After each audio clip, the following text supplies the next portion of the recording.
Chocolate ఇమ్మంటే ఈరా వాడైతే ఇంత ముక్క కూడా ఇలా ఉండడు.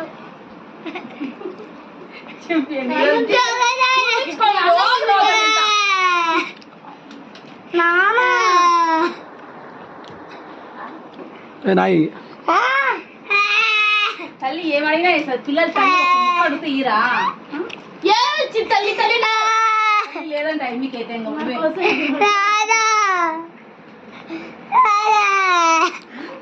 నీ జాగ్రత్త ఇచ్చినా ఇవ్వలే కదా.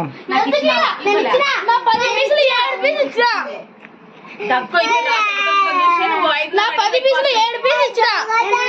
అది కూడా పెగ్గు చేసుకున్నా నేను మిగతా 3 పీసుల కోసం. ఎప్పుడో రోజు చాక్లెట్ తిన్నా 3 సార్లు నా సిల్కులో చాక్లెట్